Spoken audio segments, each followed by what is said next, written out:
Hello and welcome to the podcast Life as a show intently focused on exploring and unearthing the details of professions and the people behind them.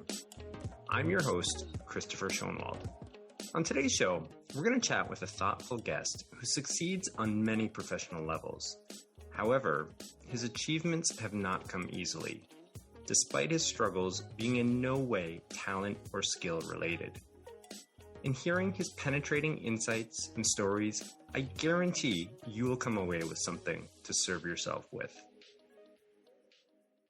Nick Petrella is a professor and coordinator for the Health, Wellness, and Fitness program at Mohawk College in Hamilton, Ontario, Canada. In addition to his role as a professor, Nick is a strength and conditioning coach, keynote speaker, mental health first aid instructor with the Canadian Mental Health Association, and a mental health advocate. It is that last title of mental health advocate that might hold the most meaning to him, however. As taken from Nick's own website, approximately 42% of Canadians state that they're unsure whether they would enter a social relationship with someone who has a mental illness, and 27% say they would be fearful of being around someone who suffers from serious mental illness.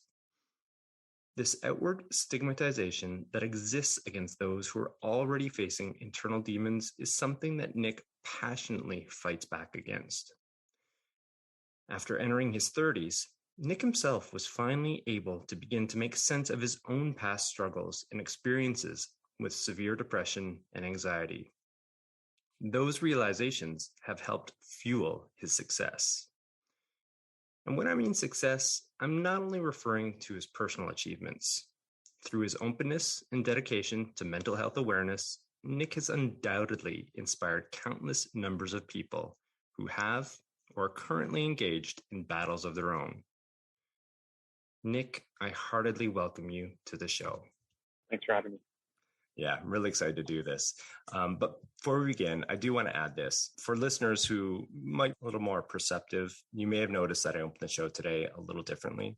I usually lead off with a line like, today we're going to explore life as a, and I insert a job title.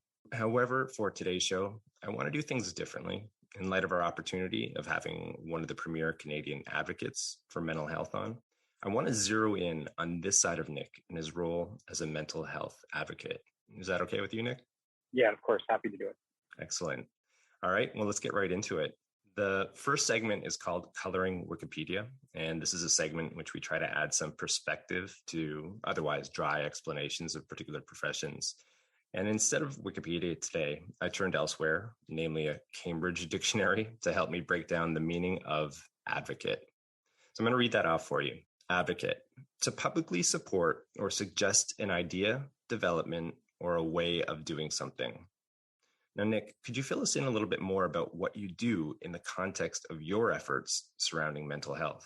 Of course. And it's such a broad term, right? And I think that's the interesting part about it. And being an advocate means so many different things. It's not only being open, whether be public or privately, but being open about a cause. And in this case, specifically, the cause of just kind of creating awareness around mental illness and specifically around mental health and what that is and what the difference is. And I think,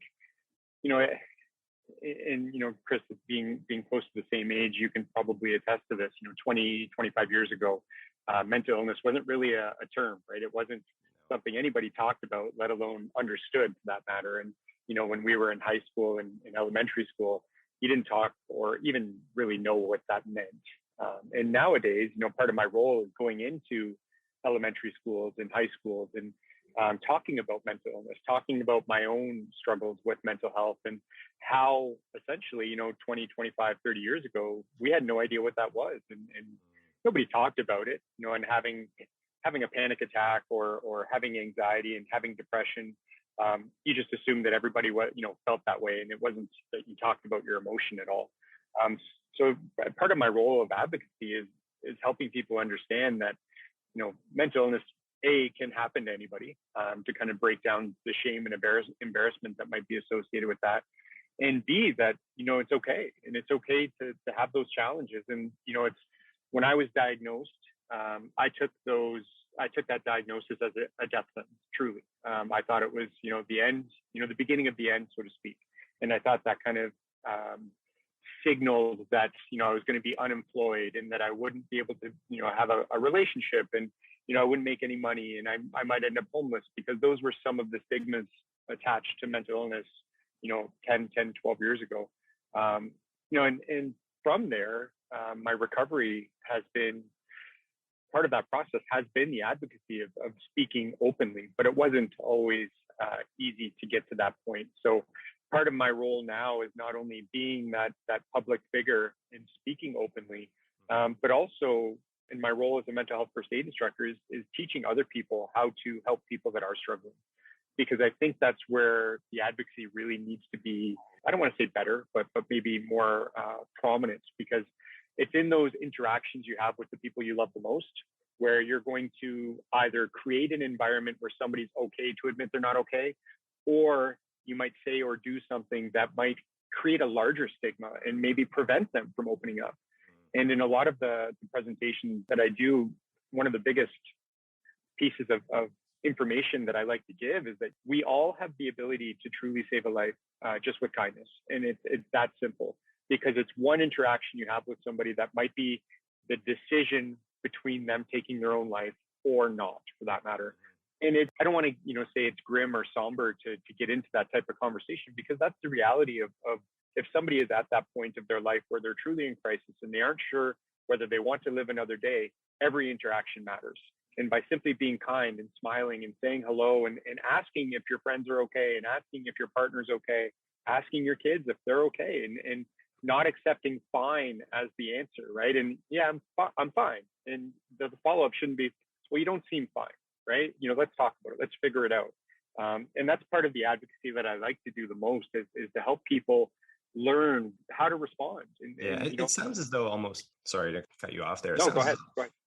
Creating that genuine interaction, fostering that environment, that feeling between people where it's okay to be able to express feelings. And it's a tough thing to do, obviously, for both parties involved, but at least taking those steps and creating that opportunity to occur, it sounds like is a critical part of all of this.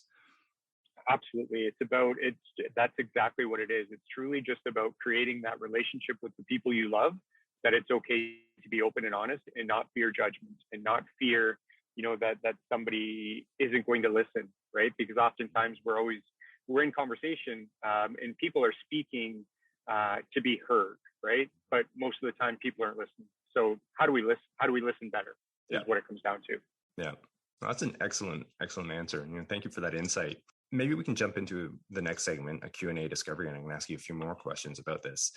And we've kind of already talked about this one here, but in terms of the effect that maybe these interactions have with people when you're genuinely, asking them how they're doing, or, trying to understand them better, what effect do you think it has on that person? I'm sure it varies from person to person, but maybe you could shed a little insight on that. Yeah. And I always speak from my experiences, right? And then I try to kind of extrapolate my experience and add some perspective as well. When I wasn't well, when I was struggling with suicide and struggling, minute by minute, finding reasons to stay alive, I was hiding, right? Like I was hiding. I needed to be seen, but I didn't want to be seen. And now I feel in those interactions, part of my role is to see people, to see what's really going on and look between the lines and try to not necessarily figure out what's going on, but maybe just to reduce judgment, take a step back and just ask if I can help. And I think that's ultimately what people want and need the most, is just somebody to let them know that they're not by themselves, right? And you're never going to take away a mental illness. You're never going to cure somebody. But what people need most when they're struggling is just somebody to sit with them and somebody to listen and not give advice, because that giving advice, it's the worst thing that you can do in those moments. So in so many instances, I've truly just been an ear. And when I get to the point where the conversation is about, finished, I always ask, how can I help? And the answer is, you just did. All I needed was somebody to just sit there and hear me. Yeah. And then that's it. And Yeah. that's enough for most people, right? And I Mm. think that's what we need to do more of as well. Yeah. No, it's such a powerful insight there, because I think you're right. I think a lot of people, when they hear of someone, struggling, their first instinct oftentimes, and probably in a lot of cases, there's a sincerity to it. They want to jump in and they want to fix it. They want to sort it out, fix it, package it all nice and neatly. I'm like, okay, good, we're done here, right? And it's not that simple, obviously, with issues relating to mental health, and just that advice or that insight about listening to people and just letting them get things out is probably the most powerful thing that anyone can do to assist. Of course, and oftentimes it's those that we are closest with that maybe are opening up, right? So, there's something it's called closeness communication bias, and as we get closer to people, oftentimes we feel like we can predict what they're gonna say, so we cut them off before they're done, and that's just human instinct, right? We do it with our spouses, our loved ones all the time, where it's like, I know what you're gonna say, so let me finish the sentence for you. Whereas in those moments, and I don't want to shame anybody if that's what you've done, but in those moments, that's what we don't want to do, because we don't know what they're going to say and we don't know how they're feeling about it. And that's ultimately what we need to let them try and experience and share, or to get out on their own without us trying to put words in other people's mouths. All right. Well said. Well, I have another question for you. And this is in relation to a lot of the progress that has been made. And you've referenced it already in the last 10 to 12 years. There have been some steps in terms of just awareness about these issues. And I think a lot of it stems from, companies, CSR initiatives, SNS campaigns, public figures revealing their own mental health struggles. And to be honest, in preparing for this talk, I read 4 or 5 online publications a day, and I'd be hard pressed to identify a day in which I don't see 2 to 3 articles relating to these topics. So the thing is, I think it is becoming more of an issue that people are becoming aware of. So the question is, what do you think the tipping point was for this to begin? It's not as though these struggles for people were non-existent in the past. It's a really good question. And I often get this question when I'm doing presentations, what was the turning point for, the change in the feel about the stigma around mental illness? And, I always remember specifically, and I think it's because it was an important point in time in my struggle as well, when the celebrity comedian Robin Williams took his life, died by suicide. There became, and again, I was in a point of my life around then as well, where I was really struggling. And I found that I took a big dive into more around the advocacy at that point. But because such a well-known celebrity openly died by suicide around that point, I feel like there was a big shift in perception, and people started to, I don't want to say become more aware, but started to open their ears a little more. And around that time as well, things like mental health first aid started to pick up a little bit of steam, pick up a little speed.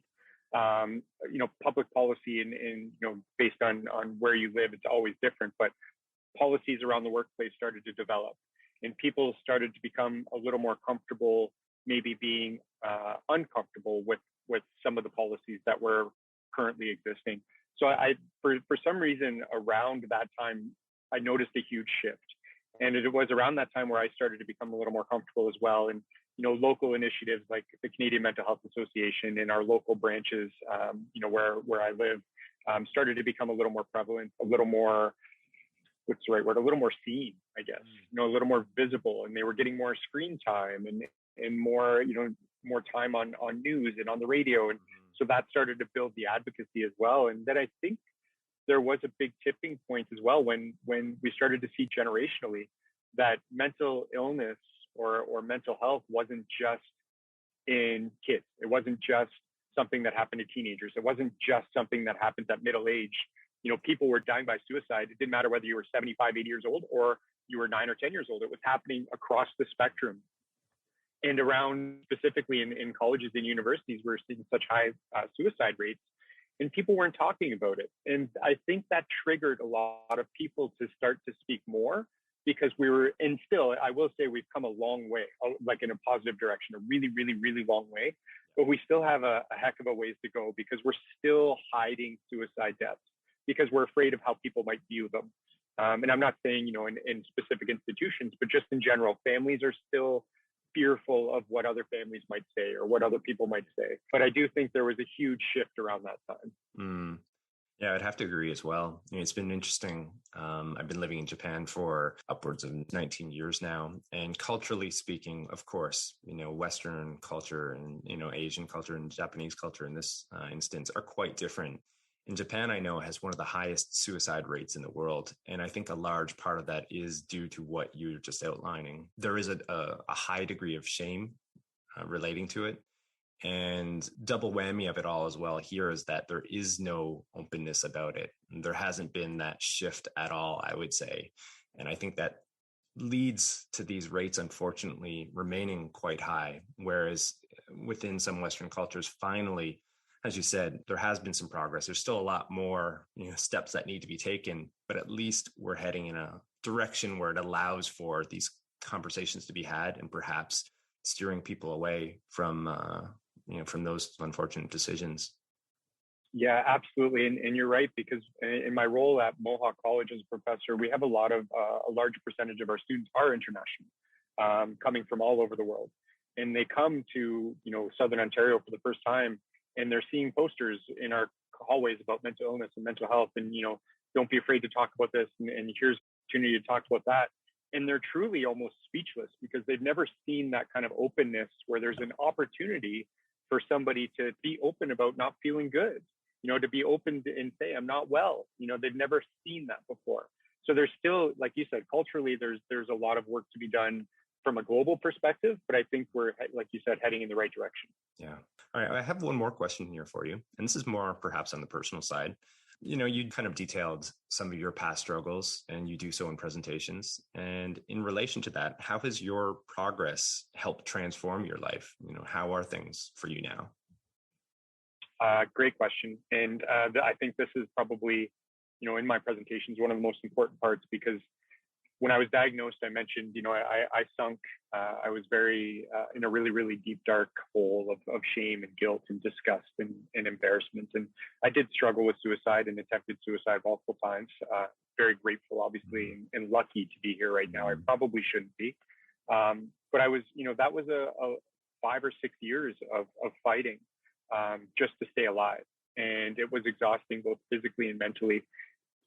It was around 6 or 7 years ago where I had this opportunity to share a little bit about mental health. And long story short, I said no, because I was terrified. And I kind of, over time, it was over a few weeks, I started to feel a little more comfortable and decided, I walked into a room and just all of a sudden decided to openly share for the first time. Wow. And I felt a huge weight come off my shoulders. Yeah. And that's truly where I would say the recovery started. But that being said, it's been a lot of ups and downs. And it was just about 3 years ago, almost 3 years ago, where I hit rock bottom. I was seeing suicide as my only option again. And mind you, I have 2 young daughters, and I have a wife, and I have a good job. I have income. I have supporting family. I have all of these things that you think everybody needs. But I had hit that rock bottom again. And I share that part of the story because it was right around the time where I thought everything was great. And it was right around the time where I thought I was, for lack of better terms, controlling my depression and my anxiety. But it turns out, hitting rock bottom, that I was in the least amount of control, and I was probably in the worst place I've ever been. I don't even recognize that person. But again, 3 years into that part are a new stage of recovery, I guess. And I've never been happier. And I think, those moments where you hit rock bottom adds perspective, and it adds, an opportunity to grow and to build greater resilience skills and resiliency skills. And in that moment, I made the commitment 3 years ago that I'll never stop going to therapy, and I'll never stop being honest and open with myself, because I was lying to myself as well as my wife and my family and my friends. And I ended up betraying and hurting a lot of people. And I'm not proud of that, but I share that because I can't hide from that. And I never want to do that again. So, to be honest with you, that was another huge turning point for me, where I realized that I'll probably never have full control, and I'm okay with that. But that's part of my daily routine. Yeah. Well, that illustrates an interesting point. I mean, I think oftentimes, in a story like this, essentially, people want that nice, neat, perfect, happy ending. But obviously life is different than that. You think you get through this recovery and then it pops back up. And it kind of, again, illustrates this point where I think anything around mental health, and this is an issue for every single human being that's living, this is daily care, right? This isn't something that, okay, I've solved the problem. All right, the rest of my life is perfect now. Obviously, that's not how things work. And it drives that point of, we're constantly growing and finding new ways to adapt, finding ways to adjust to the stage of life that we're perhaps in or entering. And that shifts everything around the way we see the world, the way we interpret things. And we're constantly having to evolve and find ways of adapting to all these things. And I think your story and what you just outlined really drives that point home, and I think is a powerful insight for anyone who's struggling with these types of issues. Yeah, of course. And thank you. And I, the one thing I think most people don't realize and most people struggle the most with is we live in a society of instant gratification, right? Devices, answers immediately, likes on your photos. There's just instant gratification all the time. And with your recovery journey, when it comes to mental illness, it's hard. Like, it's a lot of work. It's a lot of work, and it takes a long time. It's a lifetime of work. And you just kind of mentioned that it's daily work. It's not like a light switch where all of a sudden, you're feeling better and life's good again. It takes daily work, and a lot of people don't want it that way. It's not that they can't do it. It's just they don't want to put that work in because it's hard. So they'd rather almost, and I don't want to say they'd rather be miserable, but they would rather not put the work in and just continue status quo and trying to be satisfied rather than be happy. Whereas if you put the work in, you can actually achieve that, that state of happiness. But again, it's hard. And that's what people, not that people can't do it, that's just the part they struggle the most with. Mm-hmm. Mm-hmm. Well, some really, really excellent insights here, Nick. I'm loving all of this.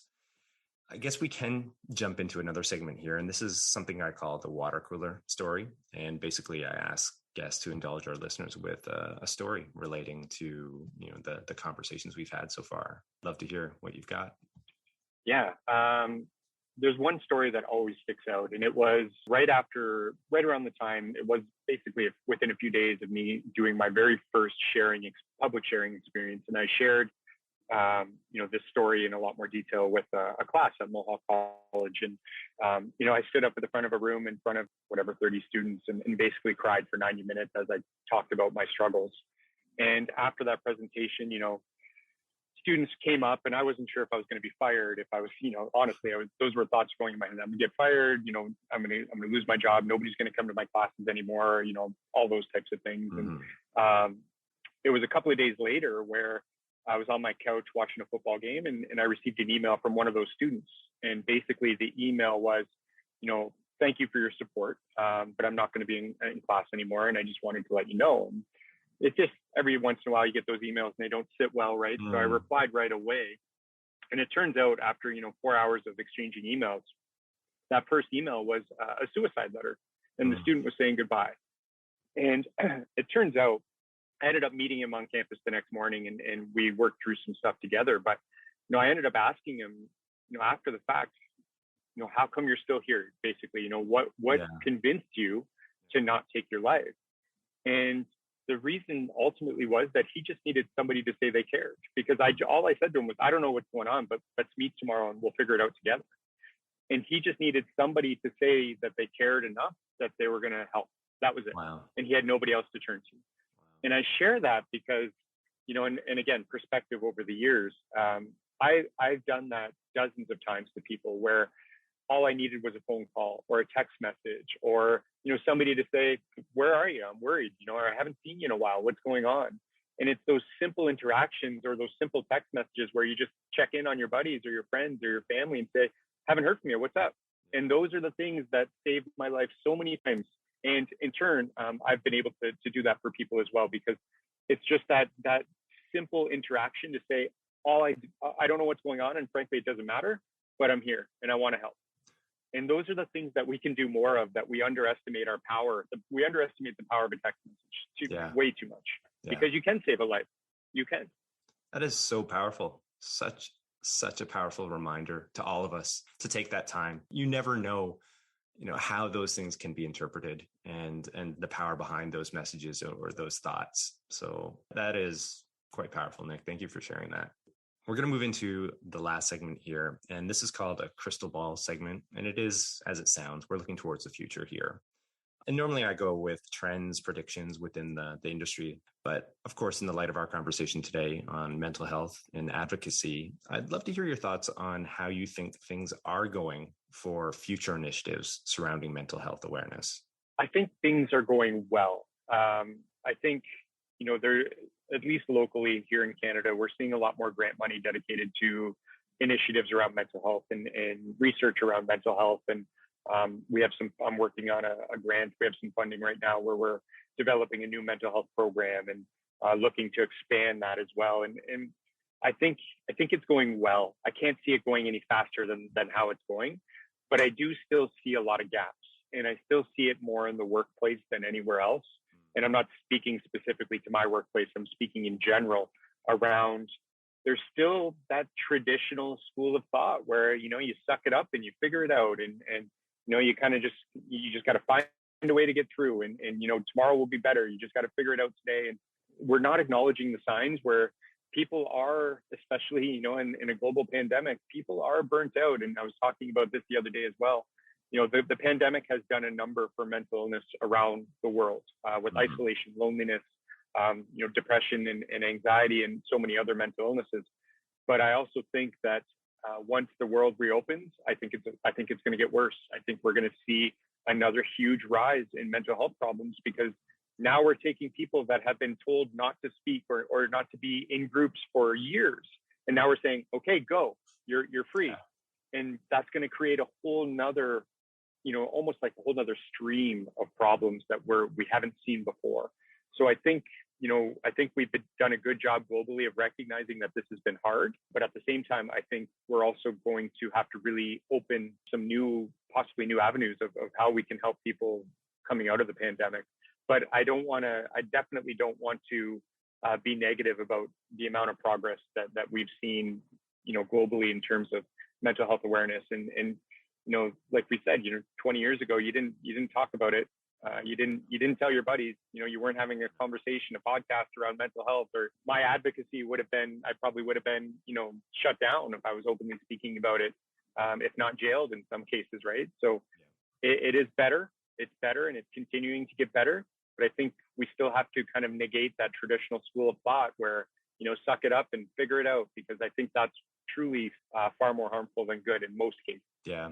And I guess kind of from an optimist perspective too, leveraging a lot of this progress, looking at a lot of people getting behind these programs or future programs, even, the level of preparation, hopefully that is taking place in relation to, COVID, what you just mentioned, preparing for this onslaught of trouble that potentially is going to be coming. Because, it certainly is going to be an issue, and it already is, I think, in a lot of cultures. You're starting to see that now. And I think that kind of leads to a lot of the division amongst people. There is this general angst within certain subsets of the population to gather and get together after, all this time of being apart. And it is creating some friction. And for someone who's already dealing with issues relating to anxiety or depression and such, it's going to add a different layer. But again, coming back around, if we are aware of this and there is openness around these issues, hopefully there are programs that are being developed to help not eliminate it, because that's probably a little bit too optimistic, but at least smooth it out as much as possible and find ways for people to cope and to get through those situations. Yeah, no, I totally agree. I absolutely agree. And my hope is that, you're right, those programs that have been initialized or at least are in that process are going to be enough. And the only caution I guess I have is I'm hopeful that the programs that are being created are not, a Band-Aid solution. It's not just because the buzzword is mental health and mental illness nowadays. That's the word that everybody's using, the phrases that everybody's using. I'm hoping that it's not just to fulfill, to keep people quiet, so to speak, that it's not just a temporary Band-Aid solution, because we obviously know it's not going away. It's always going to be a problem. So what do we do long term? Well said. All right. Well, Nick, it has been an absolute pleasure. And I really sincerely thank you for joining us on the show today. Your insights, your stories are quite powerful for anyone, for any listener, for those perhaps suffering themselves or those who know of someone who is. I think the general wisdom and just insights, as I said, are going to be powerful tools for a lot of people. So again, thank you very much. You're welcome. And I do appreciate the opportunity to speak. That's one of the things that I always say is I'll talk to anybody that's willing to listen. So thanks for that opportunity. Now, for those interested in learning more about Nick and his work, you can find and connect with him through his website, www.nickjpetrella.ca, or on LinkedIn. If you missed it, this information will be included in the show notes. Also, if you like today's show, be sure to rate, review, and subscribe wherever you access your podcasts. And don't forget to join us on the next episode of Life as a, where we'll continue to explore and unearth the details of professions and the people behind them. I'm Christopher Schoenwald, your host, and until next time, stay curious about life and living.